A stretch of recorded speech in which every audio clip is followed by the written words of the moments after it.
오늘 성경 말씀은 출애굽기 21장 12절에서 17절입니다. 인간의 삶은 옛날이나 지금이나 별 다를 것이 없습니다.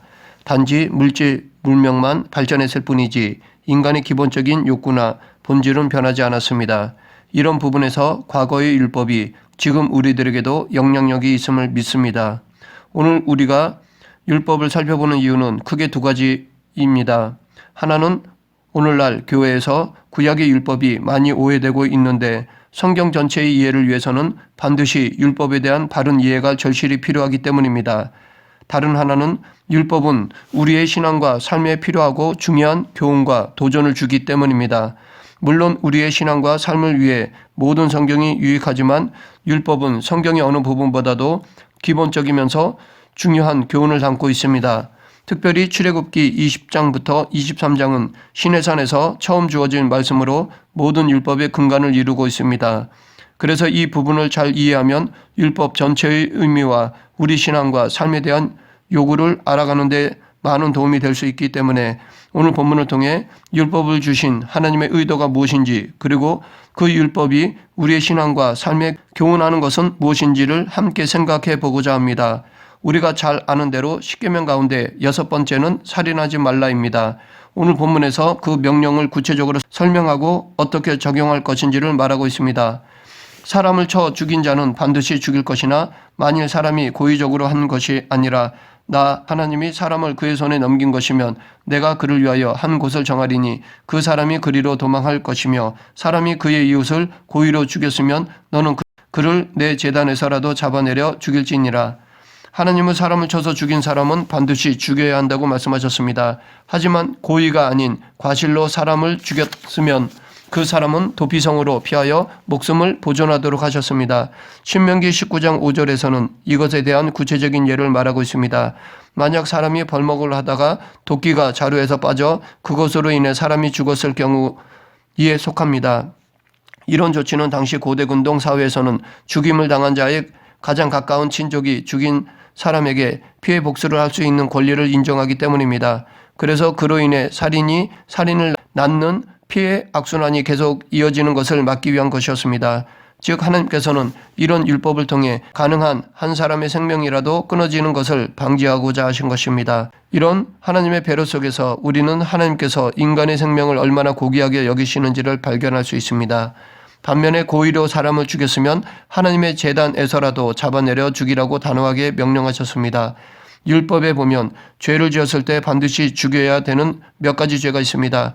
다른 신들을 섬기거나 우상 숭배하는 죄, 하나님의 이름을 모독하는 죄, 안식일을 범하는 죄, 부모를 때리거나 저주하는 죄, 살인죄, 간음죄와 비정상적인 성행위를 하는 죄, 사람을 납치한 죄 등입니다. 반드시 죽여야 할 죄에 대한 내용들을 볼 때 두드러지게 나타나는 특징이 있습니다. 그것은 하나님께서 모든 피조물 가운데 사람을 아주 특별하고 존귀한 존재로 여기신다는 것입니다. 예를 들어 도둑질도 짐승이나 물건을 도둑질하면 그에 상응하는 것으로 갚으면 되지만 오늘 본문에서 말씀한 대로 사람을 도둑질하면 죽이라고 하셨습니다. 또한 동물은 죽여도 동물이나 돈으로 갚으면 되지만 사람을 죽이면 반드시 죽이라고 하셨습니다. 성경은 이것에 대해 여러 곳에서 반복적으로 말하고 있습니다. 그러면 하나님께서 왜 이처럼 사람을 그렇게 귀하게 여기시고 또한 살인죄를 범하면 반드시 그 사람을 죽여야 할 정도로 큰 죄가 되는지 그 이유는 무엇일까요? 창세기 9장 6절에서 그 이유를 찾아볼 수 있습니다. 다른 사람의 피를 흘리면 그 사람의 피도 흘릴 것이니 이는 하나님이 자기 형상대로 사람을 지었음이니라. 사람은 하나님의 형상대로 지음 받았기 때문이라는 것입니다. 그러면 하나님의 형상대로 지음 받았다는 것은 무엇을 의미하는 걸까요? 하나님의 형상대로 지음을 받았다는 것은 하나님의 특징 가운데 일부분을 우리 인간 안에 담지해 두셨다는 것을 의미합니다. 이것을 신학적 용어로 하나님과 인간의 공유적 속성이라고 합니다. 인격, 도덕성, 창조성 등이 이에 속합니다. 정리하면 사람은 하나님의 특징의 일부분을 공유하기 때문에 존귀한 존재이고 그러한 사람을 죽이는 것은 하나님의 존재와 이름을 모욕하고 업신여기는 것이기 때문에 살인이 큰 죄가 되는 것입니다. 여기에서 한 가지 질문이 생기는데 그렇다면 하나님이 주신 이 율법의 핵심이 어디에 있는 것인가 입니다. 다시 말해 율법의 강조점이 살인하지 말라는 데 있는가 아니면 살인한 사람을 죽여야 하는 데 있는가 입니다. 지금까지의 내용을 살펴보면 이 명령의 핵심은 살인한 사람을 죽여야 한다는 데 있기보다는 살인한 사람을 그 벌로 죽여야 할 정도로 그만큼 우리 인간이 존귀하다는 데 있습니다. 성경을 보면 하나님께서 당신의 형상대로 지으신 인간을 특별하고 존귀하게 여기시는 것을 여러 곳에서 발견할 수 있습니다. 창세기 1장에 보면 하나님께서 천지 만물을 창조하신 과정을 기록하면서 인간 이외의 다른 피조물과 인간의 창조 과정을 구분하여 설명하고 있습니다. 그리고 다른 피조물들을 창조하실 때에는 있으라라고 말씀만 하셨는데 인간을 창조하실 때에는 우리가 우리의 형상을 따라 사람을 만들자라고 하셨습니다. 물론 하나님께서 다른 피조물들을 창조하실 때에도 최고의 지혜로 창조하신 것은 분명합니다. 그러나 다른 피조물을 창조하실 때에는 그냥 말씀으로 창조하셨는데 인간을 창조하실 때는 삼위 하나님께서 협의하시고 협력하셨습니다. 뿐만 아니라 하나님께서는 우리 인간에게 당신을 대신해서 만물을 다스리고 정복하도록 하셨습니다. 모든 피조물의 주인이신 하나님께서 인간에게 당신을 대신해서 모든 피조물을 다스리고 관리하는 권한과 책임을 부여하신 것입니다. 이러한 내용들은 하나님께서 우리 인간을 다른 피조물과 다르게 아주 특별하고 존귀한 존재로 창조하셨다는 것을 보여주는 것이라 할 수 있습니다. 더 나아가 하나님이 인간을 존귀하게 여기시는 가장 중요하고 확실한 증거가 있는데 그것은 죄로 인해 하나님과 분리된 우리를 구원하시기 위해 당신의 독생자 예수님을 보내셔서 십자가에 못 박으신 것입니다. 그래서 로마서 5장에서 우리가 죄인 되었을 때 우리 하나님께서 보내셔서 십자가에 못 박음으로 우리에 대한 당신의 사랑을 확정하셨다고 밝히고 있습니다. 이렇게 우리는 하나님의 형상대로 지음받은 존귀하고 특별한 존재입니다. 우리가 하나님의 형상대로 지음받은 존귀하고 특별한 존재라는 사실을 기억하면 우리 자신에 대한 삶의 태도가 바뀌지 않을 수 없습니다. 우리가 잘 아는 것처럼 요즘 우리 주변에 자살하는 사람들이 갈수록 많아지고 있습니다. 예수님을 믿는 성도도 예외는 아닙니다. 실제로 교회를 다니는 사람들이나 다니지 않는 사람이나 인구 대비 자살률에 있어서 큰 차이가 없다고 합니다. 그러면 왜 신앙생활을 하는 사람들도 자살을 할까요? 물론 여러 가지 이유가 있겠지만 가장 근본적인 이유는 하나님의 형상대로 지음받은 자신의 존귀함과 특별함을 크게 생각하지 않기 때문이라 봅니다. 특별히 하나님께서 택한 성도들은 존귀한 자들 가운데 존귀한 자이고 특별한 자들 가운데 특별한 자입니다. 그렇기 때문에 사도 바울은 로마서 8장에서 이 세상의 어떤 것, 즉 환난이나 공고나 핍박이나 기근이나 위험이나 칼이라도 성도인 우리를 하나님의 사랑에서 끊을 수 없다라고 하였습니다. 우리는 결코 망하거나 실패하지 않을 것이고 우리를 사랑하시는 이로 말미암아 넉넉히 승리하게 될 것이라고 하였습니다. 그러나 고난이나 역경 앞에서는 내가 이런 존재라는 것을 잊어버리고 낙심하고 좌절하기에 자살까지 간다고 봅니다. 제가 좋아하는 주만 바라볼지라 라는 복음성이 있는데 그 가사 가운데 하나님 사랑의 눈으로 너를 어느 때나 바라보시고 하나님 인자한 귀로서 언제나 너에게 기울이시니 어두움에 밝은 빛을 비춰주시고 너희 작은 신음에도 응답하시니 너는 어느 곳에 있든지 주를 향하고 주만 바라볼지라 라고 하고 있습니다. 이 가사처럼 하나님은 우리의 모든 것을 보고 듣고 계시다는 것이고 그렇기 때문에 우리는 문제 앞에서 하나님만을 바라보아야 할 것입니다. 내가 비록 부족하고 연약하지만 전능하신 하나님께서는 당신의 형상대로 지으신 나를 특별하고 존귀하게 여기시고 반드시 지켜주신다는 것입니다. 혹 우리 가운데 내가 부족하고 연약하여 늘 실수하고 잘못하기 때문에 하나님께서 나를 버리시지 않을까 염려하는 분도 있을 수 있을 것입니다. 그러나 우리가 하나님을 거역하고 실망시킨다 할지라도 하나님께서는 결코 당신의 자녀를 버리지 않으십니다. 물론 우리의 죄로 인해 하나님의 징계를 받을 수는 있습니다. 우리를 죄에서 돌이키기 위해 하나님께서 매를 드실 수는 있습니다. 하지만 비록 하나님은 우리를 사람의 채찍과 인생의 막대기로 혼내시지만 우리가 돌이키면 절대로 버리지 않으십니다. 하나님의 징계는 심판을 위한 심판이 아니라 다시 자녀로 회복하기 위한 사랑의 매임을 잊어서는 안 됩니다. 사랑의 표현임을 잊어서는 안 됩니다. 이사야 선지자는 이런 하나님의 사랑을 오직 시온이 이르기를 여호와께서 나를 버리시며 주께서 나를 잊으셨다 하였거니와 여인이 어찌 그 젖 먹는 자식을 잊겠으며 자기 태에서 난 아들을 긍휼히 여기지 않겠느냐. 그들은 혹시 잊을지라도 나는 너를 잊지 아니할 것이라. 내가 너를 내 손바닥에 새겼고 너희 성벽이 항상 내 앞에 있나니 라고 하였습니다. 하나님은 인간의 사랑보다 더 크고 강하십니다. 우리는 포기해도 하나님은 절대로 우리를 향한 사랑을 포기하시지 않으십니다. 계속해서 우리가 하나님의 형상대로 지음받은 존귀하고 특별한 존재라는 사실을 기억하면 다른 사람에 대한 우리의 태도와 자세가 달라지지 않을 수 없습니다. 본문은 우리에게 살인하지 말라고 명하셨는데 우리들 가운데는 문자적으로 살인하는 사람은 없을 것입니다. 그래서 이 본문의 명령이 나와는 상관이 없는 것으로 생각할 수 있습니다. 그런데 예수님께서 이 말씀의 진정한 의도는 우리가 행하는 것이 무엇인지를 구체적이고 실제적으로 말씀하셨는데 바로 마태복음 5장 22절입니다. 거기에 보면 나는 너에게 이르노니 형제에게 노하는 자마다 심판을 받게 되고 형제를 대하여 라가라 하는 자는 공회에 잡혀가게 되고 미련한 놈이라 하는 자는 지옥불에 들어가게 되리라 라고 하셨습니다. 여기서 예수님께서는 단순히 문자적으로 그리고 물리적으로 다른 사람의 생명을 빼앗는 것만이 살인이라고 하지 않고 살인의 범위를 훨씬 넓혀서 말씀하셨습니다. 먼저 형제에 대해 노하는 자마다 심판을 받게 될 것이라고 하셨습니다. 바꿔 말해 형제에게 노하는 것이 살인하는 것이라는 것입니다. 여기에서 노한다는 것은 순간적인 분노를 말하는 것이 아니라 어떤 대상에 대해 계속된 분노를 품는 것을 말합니다. 실제로 분노가 계속되면 증오가 생기고 그 다음에 돌발적인 행동을 하게 될 가능성이 아주 높습니다.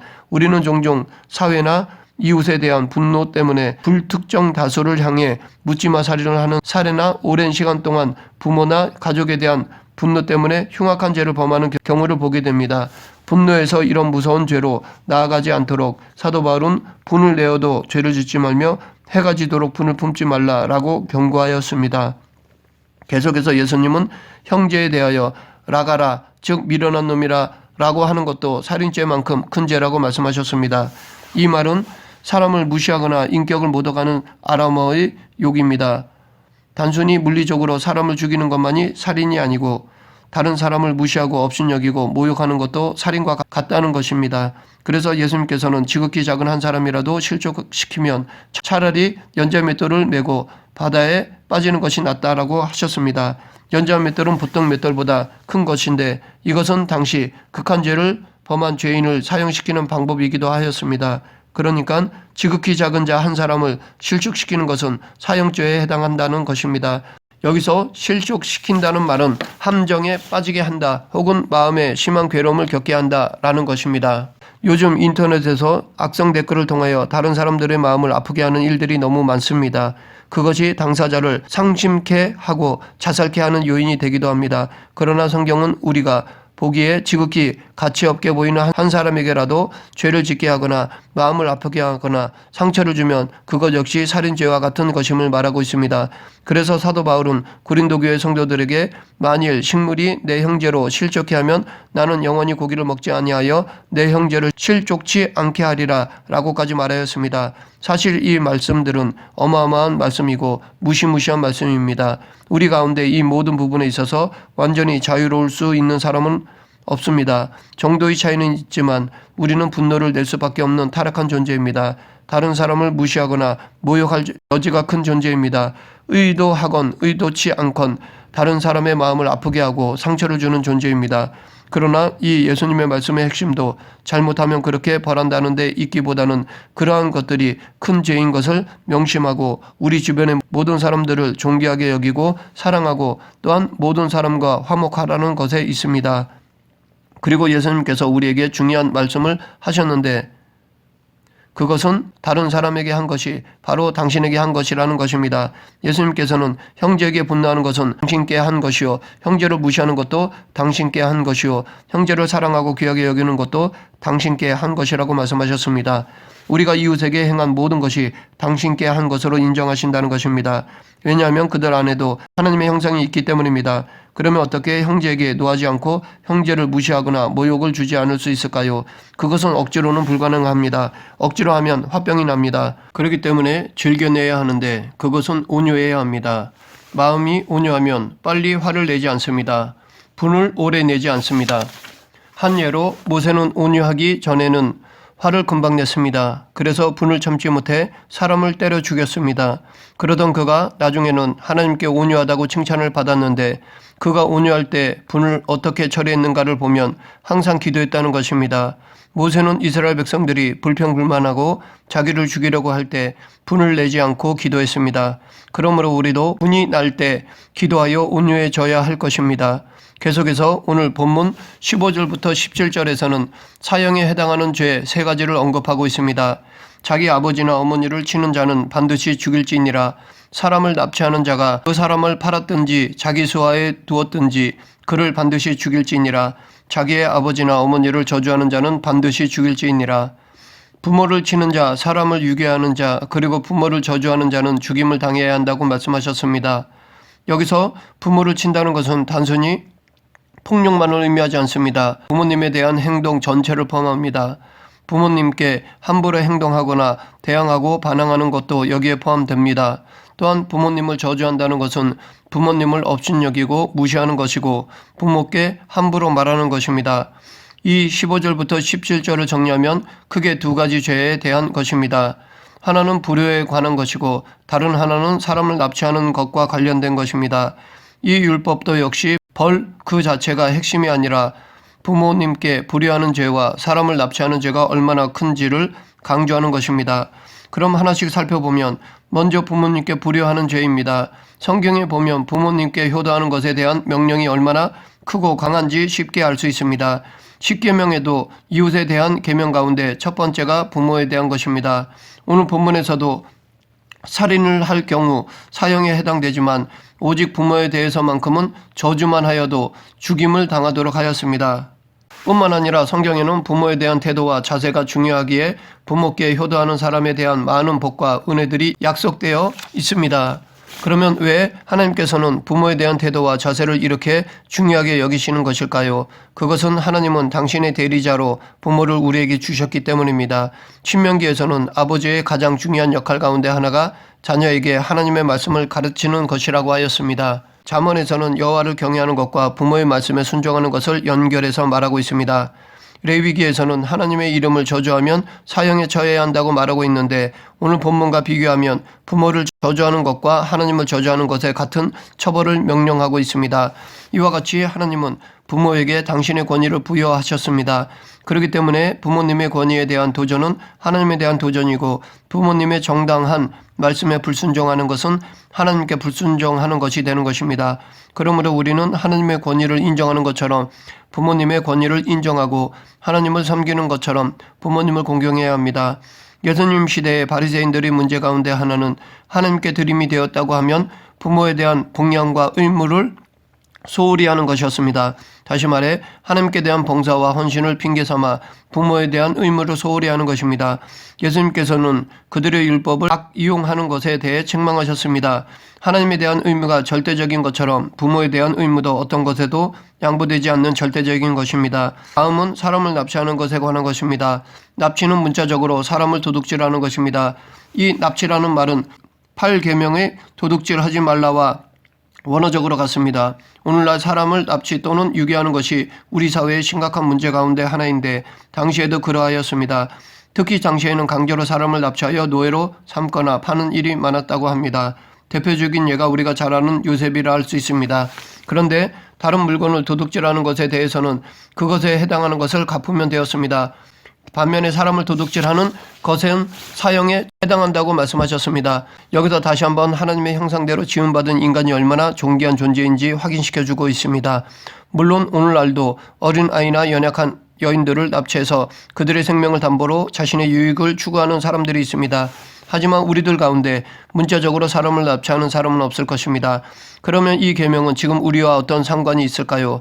조심스럽지만 만약 예수님께서 이 부분에 대해 말씀하셨다면 아마도 너희가 사람을 납치하는 자는 심판을 받는다고 들었지만 나는 너희에게 말하노니 너희 자신의 유익을 위해서 악한 방법으로 사람을 이용하는 자도 심판을 받을 것이다. 왜냐하면 사람을 납치하는 것은 사람을 이용해서 자신의 이득을 챙기는 것이기 때문이다 라고 말씀하실 것입니다. 사실 우리는 살면서 자신의 유익을 위해서 악한 방법으로 사람을 이용하는 경우가 있습니다. 이 부분에 대해서도 경중의 차이는 있겠지만 역시 자유스러울 사람이 그렇게 많지 않을 것입니다. 그러나 우리는 자기의 유익을 위해서 하나님의 형상대로 지음받은 사람을 악하게 이용하는 것은 하나님을 이용하는 것임을 기억해야 할 것입니다. 말씀을 정리하겠습니다. 오늘 본문이 핵심적으로 강조하는 것은 우리 모두는 존귀한 자들이라는 것입니다. 왜냐하면 우리 인간은 하나님의 형상대로 지음받았기 때문입니다. 그렇기 때문에 우리는 먼저 우리 자신이 하나님 앞에서 존귀한 자임을 늘 기억해야 합니다. 그리고 어떠한 상황에서도 낙심하지 않아야 합니다. 뿐만 아니라 우리 주위의 모든 사람들도 하나님의 형상대로 지음받은 존귀한 자들임을 기억해야 합니다. 그래서 그들에게 행한 것이 예수님께 행한 것임을 기억할 때 우리가 좀 더 우리의 이웃을 귀하게 여기고 사랑할 수 있습니다. 또한 오늘 본문은 하나님을 섬기고 귀하게 여기듯이 부모님을 존중히 여기고 공경해야 한다고 말하고 있으며 자기 이익을 위해 이웃을 악하게 이용해서는 안 된다고 하고 있습니다. 우리는 과거 모세에게 주신 율법의 의미를 깨달아 그 의미를 지금 이 시대에도 적용하고 실천해야 할 것입니다. 율법의 정신을 삶에 적용하며 살아가는 저와 여러분이 되길 간절히 축원합니다. 기도하겠습니다. 생사화복을 주관하시는 하나님 아버지, 지금 이 시대에 율법주의에 빠져 하나님의 공의를 가리는 어리석은 자가 되지 않도록 말씀의 의미를 바로 깨닫고 신중하게 삶에 적용하는 그리스도인이 되게 하여 주시옵소서. 예수님 이름으로 기도드립니다. 아멘.